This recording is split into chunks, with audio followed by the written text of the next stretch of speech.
We are touching base with our reporter, Vivian Jones from Main Street Nashville, who has been tracking everything that happened at Covenant School. Vivian, what do you have for us right now? Yeah, it's been a really somber scene here at the media staging area, just about a block away from the Covenant School, which also shares a campus with Covenant Presbyterian Church up on off Burton Hills Boulevard in Green Hills. Throughout the day, I got here around 11 a.m. this morning. At that point, we were still seeing a lot of emergency vehicles, many police cars, ambulances, all kinds of response vehicles pass me on my way here.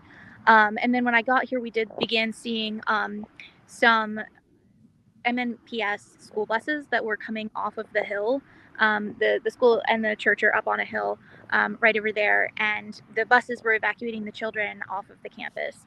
They were taking them to a reunification spot at Woodmont Baptist Church, which is just a little while from here, where they've been reuniting with families throughout the day.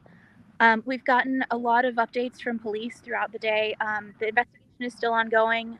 Police and lots of law enforcement agencies from Metro PD, Metro Fire, OEM, the Tennessee Highway Patrol, FBI, and ATF are all processing and existing with the investigation.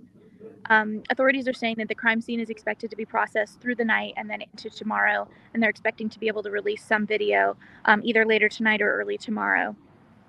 What we do know, police have identified the 6 victims, 3 children and 3 staff members from the school.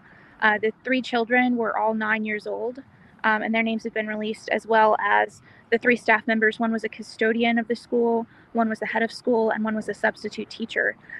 So a horrific, scary loss of life, a total tragedy. And so the police have also identified the shooter, and their investigation as to the motive of the shooter is still ongoing.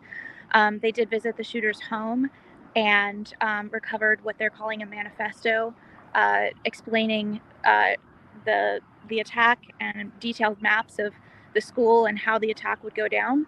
The shooter was armed with 2 AR-style weapons, an AR-style rifle, an AR-style pistol, as well as a handgun. And it's important to note that police have said that 2 of those weapons at least were obtained legally and here in Nashville. Have they said how she gained access into the school building? Yes, so all the doors for the building, police have said, were locked at the time. They believe that she shot through the lock of one of the doors to gain access. It was a side door into the building on the first floor. It's also important to note that the shooter identifies as transgender, so a biological female who identifies as a male and uses he/him pronouns on Facebook.